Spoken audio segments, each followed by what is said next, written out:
adolescencia y la escuela secundaria técnica. ¿Qué es lo primero que se te viene a la mente cuando te preguntan, ¿qué es ser un adolescente? La adolescencia es principalmente una época de cambio. Es la etapa que marca el proceso de transformación del niño en adulto. Es un periodo de transición. Otros te dicen que se llama adolescencia porque sus protagonistas son jóvenes que aún no son adultos, pero que ya tampoco son niños. Es difícil estar con ellos. Lo tienen todo hecho y no luchan por nada. Son un dolor de cabeza. Los adolescentes solo necesitan atención y son rebeldes.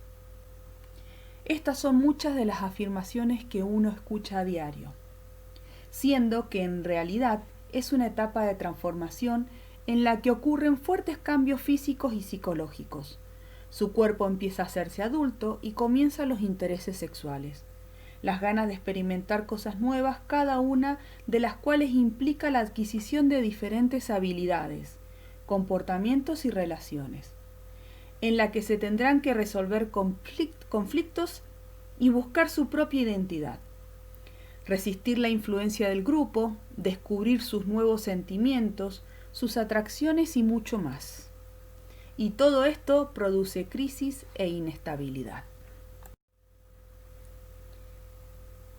¿Cómo va desarrollándose el adolescente a lo largo de su periodo?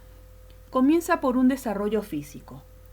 Todos los cambios físicos tienen un efecto importante en la identidad, ya que el desarrollo de esta no solo requiere la noción de estar separados de los demás y ser diferentes de ellos, sino es un sentimiento de continuidad de sí mismos y de cómo se ven frente al mundo.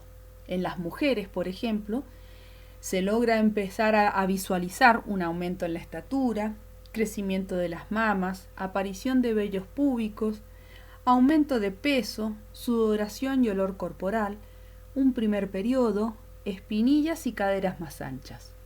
Por otro lado, los varones logran haber un aumento de estatura, también aparición de vellos púbicos, sobre todo en axilas, piernas, pechos y cara, aumento de peso, su voz se engruesa, mayor sudoración y olor corporal, espinillas, los hombros se ensanchan y los genitales crecen. En lo que es el desarrollo cognitivo, el adolescente es capaz de elaborar un pensamiento abstracto y mantener una actitud crítica y reflexiva ante el mundo y las experiencias vividas. El pensamiento simbólico no es su fuerte y utiliza, como en etapas anteriores, la intuición o los pensamientos mágicos como cuando era un niño. Tiene una imaginación desbordante y tiende a la ensoñación. Sus pensamientos se centran en todo aquello que desea y no tiene. La capacidad memorística está ligada a sus emociones, recuerda y aprende lo que le interesa y lo motiva. Se hacen más analíticos, formulan hipótesis, corrigen falsos preceptos, consideran alternativas y logran llegar a conclusiones propias. Por otro lado, en su desarrollo psicosocial, comienzan a percibir emociones como, por ejemplo, búsqueda de identidad, suposición de ser especial e invulnerable, tendencia a discutir, sentimientos de ser juzgado. Empiezan a tener un interés creciente sobre la sexualidad, tienen conflictos con los padres, preocupación por su apariencia externa, la amistad, sus relaciones pasan a ser fuertemente emocionales, dificultad en el control de los impulsos y mucho más. Durante la fase de la adolescencia existe un menor interés en las actividades paternas y un mayor recelo a la hora de aceptar sus consejos o críticas. Se produce un vacío emocional que puede crear problemas de comportamiento. El humor es inestable y le dedican más tiempo a sus amigos. Experimenta una gran inseguridad sobre sí mismo, es decir, que se siente extraño dentro de su nuevo cuerpo, lo que le genera preocupación respecto a su apariencia y atractivo, y hace que se pregunte continuamente si es normal, hasta que los cambios son aceptados. En la adolescencia existe un gran interés por los amigos del propio sexo, cuyas opiniones adquieren gran relevancia. Esto puede suponer un estímulo positivo, por ejemplo, intereses por el deporte, lectura, películas, o puede ser negativo, como el alcohol, las drogas, malas juntas. Se produce una intensa integración del adolescente en la subcultura de los amigos, de conformidad con sus valores, reglas y formas de vestir, en un intento de separarse más de la familia. Empieza a mejorar la capacidad cognitiva del adolescente, que evoluciona desde el pensamiento concreto al pensamiento abstracto flexible, lo que da lugar a un creciente autointerés y fantasías. Emergen los sentimientos sexuales, existe una falta de control de impulsos que puede derivar en desafíos a la autoridad y un comportamiento arriesgado. Pueden pasar de sentimientos de omnipotencia e inmortalidad a tener menos aspiraciones idealistas. Empiezan a notar sus limitaciones y esto puede llevar a sentir una baja autoestima y depresión. ¿Qué es la construcción de la identidad? Existen factores que van a influir en esta construcción de identidad. Será la aceptación de su persona, el contexto familiar, el grupo de pares y el consumismo.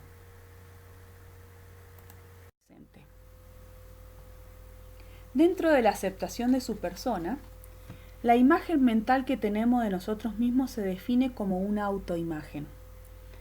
Está influida por las relaciones con otras personas, las opiniones de conocidos y las experiencias vitales propias. Esta imagen mental juega un papel muy importante en nuestra autoestima, es decir, la valoración que tenemos a nosotros mismos. Es una etapa de continuos cambios que transmiten inseguridad al adolescente y le hacen sentir que no se conoce. Por ejemplo, en los varones empiezan a preocuparse por cumplir con el estereotipo de ser hombre, seguro de sí mismo, duro, intrépido. También presta mucha atención al éxito social y profesional y el alcanzar sus deseos. Por otro lado, las mujeres les empieza a preocupar mucho su apariencia física. Tratan de ser objeto de deseo de sus compañeros hombres, tener éxito social y un buen rendimiento académico. Todo es nuevo en su universo. Comienzan a prestar mucha atención a esa imagen corporal y valoran como algo muy importante la opinión de los demás tienen de ellos. Aún no tienen claro cómo se ven a sí mismos e intentan encontrar respuestas en las opiniones de sus semejantes. Cuando éstas son positivas, refuerzan el valor de la persona y contribuyen al logro de una buena autoestima. El adolescente está plenamente convencido de que su físico es crucial para su felicidad. Considera que para alcanzar sus objetivos debe ser aceptado por su entorno y eso también incluye su aspecto. Debemos recordar que están en una edad de experimentar y de sentir todo por ellos mismos. Son ellos quienes deciden. Por este motivo, las figuras de referencia moral para el adolescente como su familia deberían hablar de virtudes físicas de una forma constructiva, de forma que el adolescente esté preparado para la enorme presión social a la que va a ser sometido. La familia debe actuar con tolerancia y respeto, puesto que la imposición va a generar más oposición en los adolescentes. Los padres son los primeros modelos de sus hijos. A través de ellos aprenden a desempeñar roles de hombre y mujer, de padre y madre, que servirán de base en la formación de la identidad en la vida adulta. En la adolescencia existe una ruptura. Los padres se convierten en antimodelos. Y esto se da por una necesidad del adolescente en formar su identidad e independencia. Ya en la mayoría de los casos, los padres suelen ser los que critican su forma de vestir, sus amistades, los permisos y salidas, y las administraciones de su tiempo libre. La comunicación juega un papel importantísimo en el equilibrio familiar. Y de esta forma resolver los problemas que suelen presentarse en la vida cotidiana del adolescente Debe ser una relación positiva entre padres e hijos. Es importante mantener esa comunicación amplia, en un ambiente de afecto y sobre todo de respeto mutuo. Es importante que inculquemos los valores necesarios, que dejemos que experimenten con diferentes identidades, para que verdaderamente encuentren la suya, que tomen su tiempo y que no se sientan presionados por recibir una responsabilidad. Por otro lado, tenemos el grupo de pares. Estos grupos son de gran importancia en el desarrollo de los adolescentes, tanto personales como sociales. Dentro de esto, los jóvenes adquieren mayor experiencia y actividad. Con la llegada de la etapa de la adolescencia, se presume que existe un desinterés por la vida familiar y los mayores conflictos son con sus padres, y al mismo tiempo una mayor convivencia con sus amigos.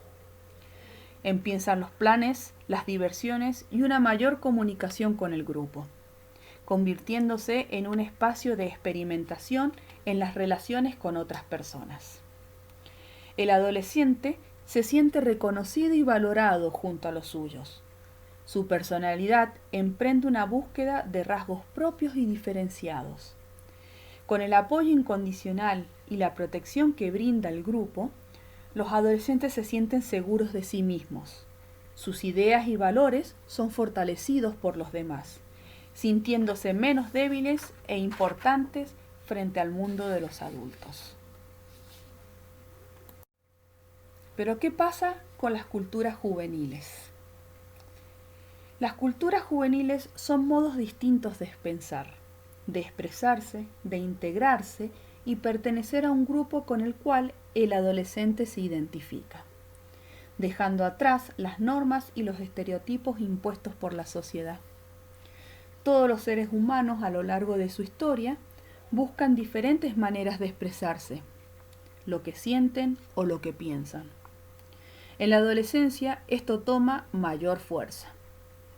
Las culturas juveniles son portadoras de signos exclusivos, a través de los cuales impregnan un significado a esa identidad propia, construyendo nuevos modelos sociales, manifestando la inconformidad que siente ante una identidad impuesta por el mundo adulto. Con la aparición de las culturas juveniles nos hace pensar que los adolescentes necesitan ser escuchados y sobre todo respetados, despojándonos de prejuicios que surgen ante la desinformación y que debemos respetar la diversidad, de la que se habla muy a menudo en todos los espacios del mundo adulto. Los prejuicios y los estereotipos están cada vez más presentes en nuestra sociedad. Debemos comenzar a ser más tolerantes, empáticos y a entender que no todos los adolescentes vinculados a culturas juveniles son protagonistas de vandalismo y drogadicción, sino por el contrario, existen dentro de cada uno ideologías y estilos de vida diferentes, y que al igual que nosotros tienen sentimientos y anhelos por realizar. Y por último, ¿cómo influye el consumismo en la búsqueda de identidad del joven? La mayoría de las empresas aprovechan inculcar valores consumistas y materialistas que sustituyen los valores tradicionales en favor de la creencia de que nuestras identidades derivan fundamentalmente de lo que tenemos y de lo que consumimos. Los medios poseen un poder desmesurado de gobernar la conducta, moldear las actitudes y construir y definir las identidades, especialmente en los infantiles y juveniles. Todos los gastos y compras que la juventud realiza se hacen para ser aceptados y participar en las relaciones que ellos mismos establecen con sus grupos de pares.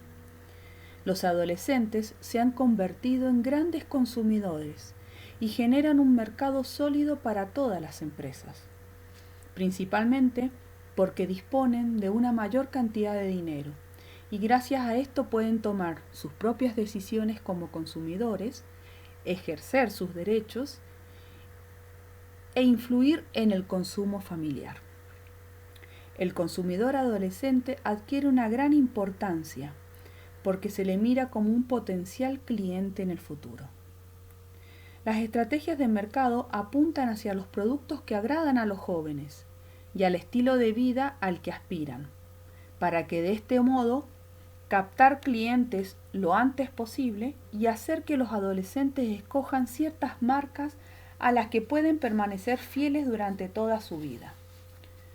Un distractor importante hoy en día son los medios de difusión masiva, principalmente la televisión. Ha transformado a los seres humanos a semejanza de lo que ella quiere.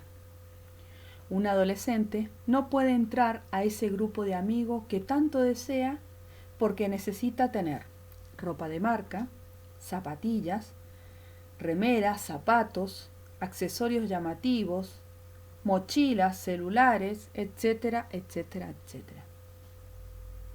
En fin, una serie de requisitos, aumentándole que debe ser una persona sobresaliente en algo. Puede ser que tenga que ser el más alto, la más bonita, el más lindo, el más risueño de la clase u otro adjetivo que sobresalga.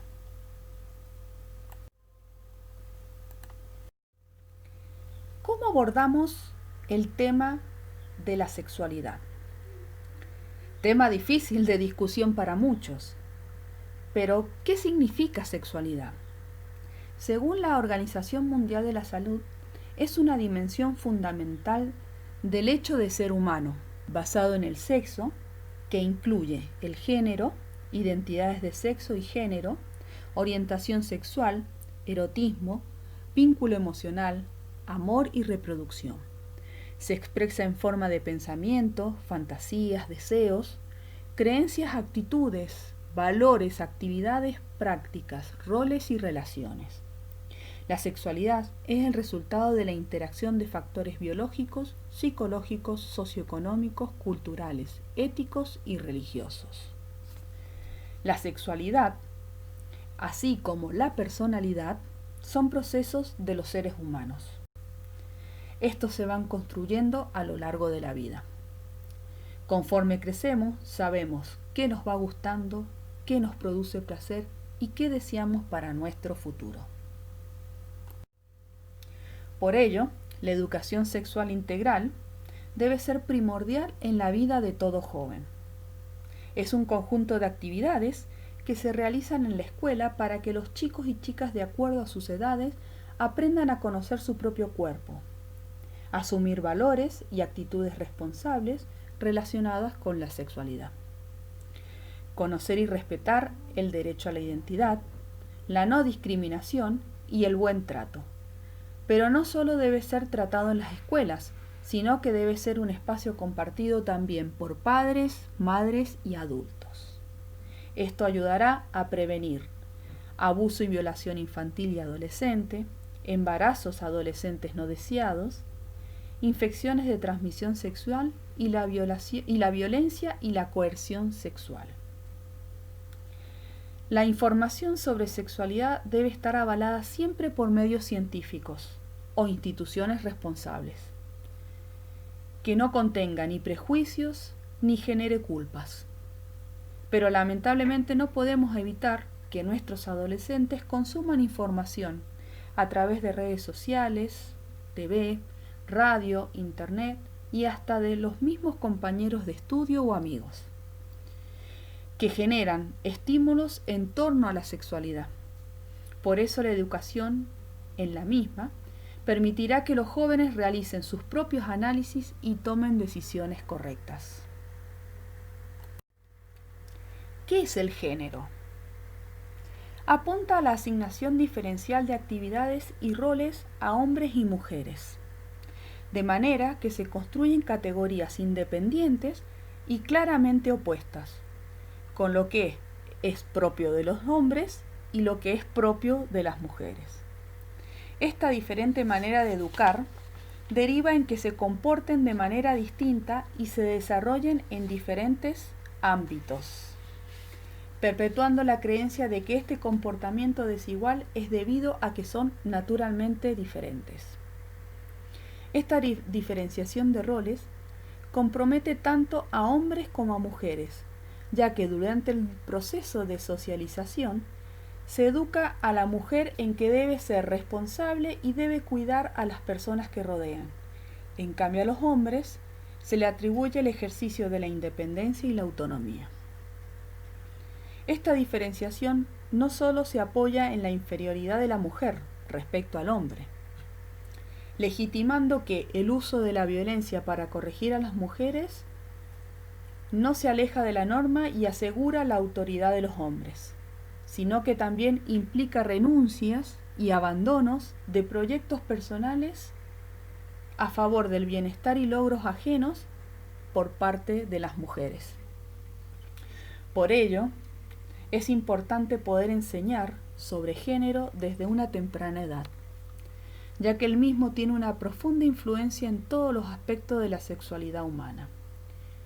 El género afecta a todos los aspectos de nuestras vidas, desde cómo nos vemos y valoramos, a cómo aprendemos a comunicarnos o interactuar con los demás.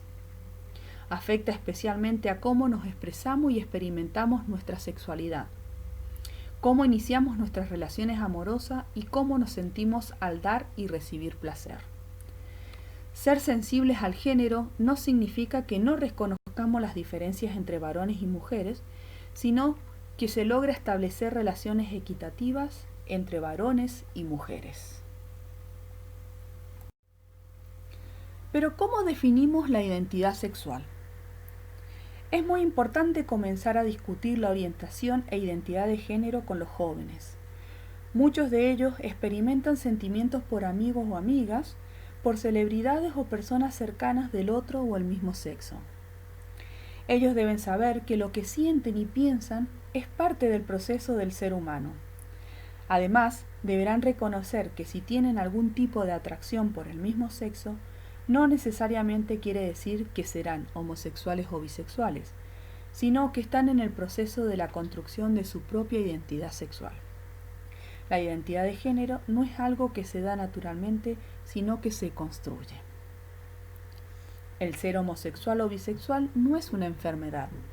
La sociedad adjudica el ser homosexual como un estereotipo negativo, por lo que genera que la gente joven pueda llegar a tener comportamientos autodestructivos. Por ello, el ambiente de afecto contenedor y respetuoso logrará personas íntegras y capaces de tomar sus propias decisiones. La identidad de sexo se conforma de varios aspectos. Primero, identidad de género. Es el rol o el papel sociosexual que adquirimos y vamos construyendo a lo largo de nuestra etapa juvenil. Es decir, lo que socialmente nos enseña que debe ser un hombre o una mujer. Por otro lado, la orientación sexual se conforma por hacia quienes orientamos nuestros deseos, fantasías y sentimientos, que puede ser un hombre o una mujer. Y por último, la orientación de la conducta. Se refiere a los actos y las acciones, aun cuando nuestra orientación sexual sea el mismo y hacia una persona del mismo sexo, por miedo o vergüenza, se decide no conducir su orientación y se vive como un heterosexual.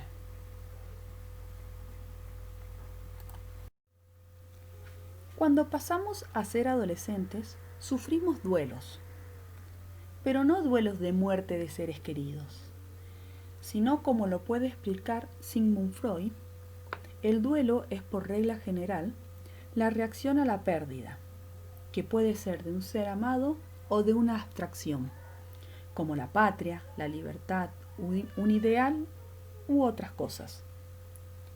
Los pasos que se cumplen en un duelo son protesta, desesperación y desapego. Inicialmente se rechaza la idea de pérdida, para luego seguir con la pérdida que es admitida, con la consiguiente nostalgia y anhelo por lo que se ha perdido, para finalmente lograr a la renuncia del objeto y la adaptación a la vida sin él, lo que posibilita el apego a nuevos objetivos. Entonces, ¿cuáles son los duelos que el adolescente debe atravesar? Primero se empieza por un duelo por el cuerpo infantil perdido. El adolescente debe transitar una serie de cambios biológicos que generan en él un sentimiento de impotencia y rebeldía. Experimenta el proceso de cambio como algo externo que lo invade y ante lo cual permanece como un espectador impotente. En lo que es el duelo por la pérdida de identidad y rol infantil, el adolescente pierde los privilegios de niño y surgen nuevos aspectos. Desea la vida adulta por los privilegios y placeres que implica, como lo es por ejemplo la autonomía, pero también siente temor por las responsabilidades que debe asumir, ya que no puede mantener la dependencia infantil, pero tampoco la independencia adulta. Y por último, el duelo por la pérdida de los padres de la infancia. El adolescente busca mantener a los padres de la infancia debido a que estos le sirven como un refugio o protección frente al miedo a lo desconocido. Pero también empieza a entender que sus ideas no concuerdan con las de sus padres y siente miedo de asumirlas. En un primer momento, cuando se es niño, los padres tienden a ser más tolerantes, pero luego en la adolescencia, estos le asumen responsabilidad a los adolescentes y les tienen menos paciencia. El duelo será elaborado dependiendo del sistema familiar y el cómo los padres son con el adolescente, considerando lo que los padres esperan del adolescente y lo que el adolescente espera de sus padres. Ahora que el adolescente comienza a convivir con su propia etapa, aparece el término de juventud. ¿Juventud o juventudes? A primera vista, la noción de juventud se relaciona con la edad y por lo tanto se dirige a lo biológico. La juventud comprende el rango de edad entre los 17 y los 21 años. Sin embargo, hoy en día refleja una trama de situaciones sociales. La situación que atraviesan los jóvenes en la actualidad, sus problemas y los retos que tienen ante sí, constituyen un asunto de suma relevancia dada su vinculación al futuro de la humanidad y su permanencia en el planeta. Los jóvenes constituyen un grupo social único y diferente, que atraviesa todas las esferas del quehacer humano. Pero, ¿cómo construye su identidad la juventud, siendo que es un mundo diverso, plural y dinámico? El joven debe atravesar 3 factores. La tensión existencial, que es una tensión que plantea una cierta lucha entre lo que la sociedad espera de él y su rol como futuro adulto y su propia construcción, la identidad que él quiere vivir. Segundo, los modos de agruparse. Crean sus propias organizaciones que lo distinguen y que no siguen cánones tradicionales. Muchas veces estos grupos juveniles se convierten en un vehículo de expresión social. Y por último, su participación en la comunidad. Sus nuevas formas de hacerse presentan temas que son importantes y que pueden llegar a ser significativos. Ahora, tenemos la otra cara de la moneda. ¿Cómo perciben los adultos a los jóvenes en esta sociedad?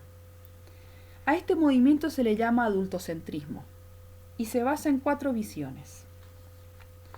La homogenización. Para los adultos, los jóvenes son todos iguales. Niegan un abanico de significaciones, contextos, diversidades, niveles sociales y mucho más. Estigmatización. Los jóvenes son un problema para la sociedad y no logran reconocer las capacidades y los aportes que estos pueden hacer. Parcialización. La sociedad niega la posibilidad de convivencia o simultaneidad de la posición que puede asumir el joven en la sociedad. No acepta que puede ser joven y adulto a la vez. Y por último, la idealización. Son los salvadores del mundo. Se les atribuye la responsabilidad de ser portadores de esperanza y cambio, de una transformación de la sociedad. Ahora, si hablamos en la sociedad actual, no existe una única juventud. Las juventudes son múltiples, heterogéneas en el plano económico, social y cultural, variando en relación con características de clase, de género o generacional a la que pertenecen. Y además se le suma la diversidad, el pluralismo, el estallido cultural de los últimos años, que se manifiesta privilegiadamente entre los jóvenes que ofrecen un panorama sumamente variado y móvil, que abarca sus comportamientos, referencias identitarias, lenguajes y formas de sociabilidad. Pero ¿cómo asume el rol de padres y escuela ante el torbellino de emociones como son el entrañamiento, la resignificación, la desorientación, apropiación de lo social, reapropiación del cuerpo y mucho más? El adulto es aquel que acompaña al adolescente en ese proceso de búsqueda, que obliga a tramitar duelos e invita a bosquejar proyectos. El adulto tiene que estar ahí para confrontar con el adolescente. Lo mejor que puede hacer el adulto es sobrevivir, mantenerse intacto, sin abandonar ningún principio importante. Si el adolescente tiene la oportunidad de confrontar con un adulto, se le abren nuevas oportunidades, entre ellas las de lograr una construcción del proceso de identidad individual y social. Debemos estar atentos en la forma en que damos los mensajes y qué es lo que defendemos. Si procuramos que nuestra tarea contribuya a generar condiciones para vidas plenas y futuros dignos. Es a partir de la posibilidad de decir, yo no soy como vos, yo no voy a ser amargado como vos, y muchos atributos más, es que el adolescente tiene la posibilidad de matar inconscientemente al otro para crearse a sí mismo. Esto no es una tarea simple ni divertida para el adulto, pero debe tratar de no morir en el intento. Como tampoco es una tarea fácil para el adolescente porque debe tomar la palabra que está asumiendo. Y en la construcción de la ciudadanía se debe considerar a los adolescentes y jóvenes como legítimos sujetos con derechos y en caso de negárselos como sujetos de demanda. Derechos a condiciones básicas de existencia como lo es la identidad, la educación, la salud, alimentación adecuada, vida privada, libertad de pensamientos y muchas otras más. Así como también tienen derecho a tener opciones y posibilidades reales de elegir, de progresar y de imaginar futuros posibles.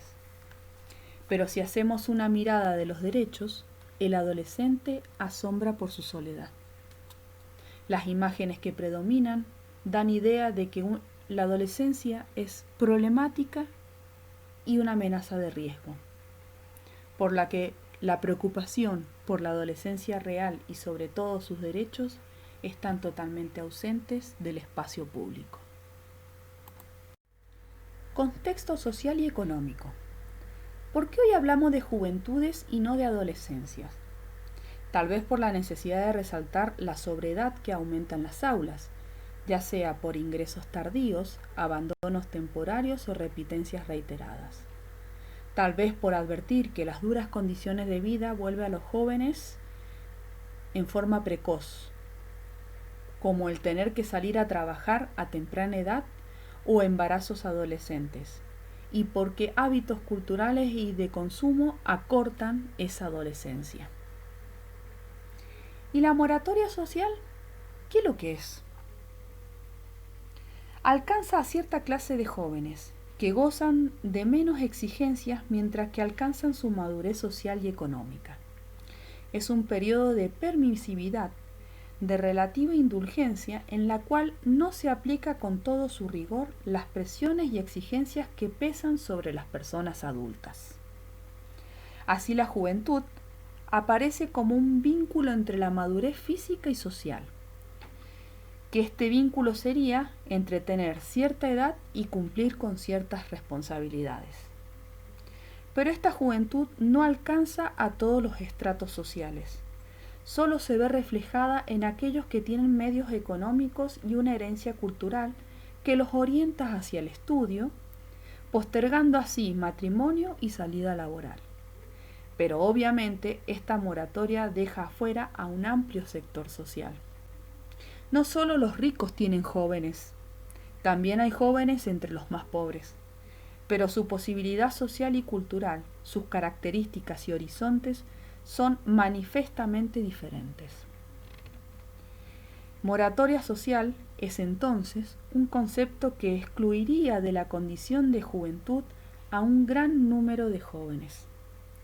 Aquellos que económicamente no pueden costearse una vida solo para estudiar, o que no responden a la imagen del joven legítimo como un portador de símbolos de juventud, belleza, alegría, despreocupación, deportivo y saludable.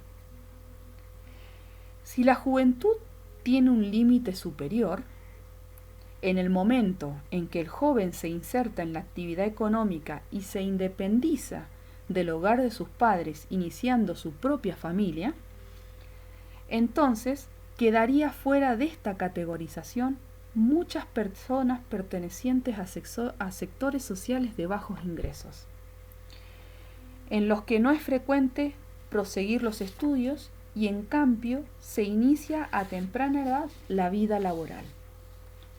En estos sectores socioeconómicos se suelen iniciar uniones conyugales con menor edad que entre los jóvenes de sector medio y alto, y asimismo son los numerosos casos de maternidad adolescente entre las mujeres. Los índices de desempleo que se observan actualmente plantean, dentro de nuestra problemática, un aspecto que conviene destacar. En las clases populares hay una gran cantidad de jóvenes que no encuentran empleo y tampoco estudian. Importa señalar la naturaleza del tiempo libre que de esta situación emerge. Estos jóvenes tienen mucho tiempo disponible, tiempo que no está ocupado por tareas sistemáticas. El tiempo libre, en su significado general, no debe ser culposo, es un tiempo para el gozo y la distracción. Pero el tiempo libre resultante del desempleo, de la no inserción, del no lugar social, es un tiempo vacío, tiempo sin rumbo ni destino. La moratoria social habla de una juventud que dispone también de ese tiempo libre, pero que es propia de una juventud dorada. Pero los jóvenes de clases populares que no encuentran trabajo, que no estudian y no tienen dinero, disponen de mucho tiempo libre, pero no es un tiempo libre como el de la moratoria, es un tiempo de otra naturaleza, un tiempo penoso de la exclusión y del desprecio hacia su energía y potencial creativo. Por el lado de las mujeres jóvenes, la maternidad no opera de modo homogéneo en los distintos sectores sociales, y se puede observar que el número promedio de hijos por mujer es notablemente más alto en los sectores más pobres. Las mujeres de sectores medios y altos, con acceso creciente a la educación, tienen posibilidades de realización intelectual, profesional, político y artístico, y elección hacia la maternidad. En cambio, las mujeres de clases populares no suelen tener las mismas alternativas. Tienen tendencia hacia una maternidad abundante debido al menor uso de anticonceptivos. Y tampoco cuentan con las nuevas opciones brindadas a las mujeres de otros sectores sociales, como lo es, por ejemplo, su propia realización personal. Muchas gracias.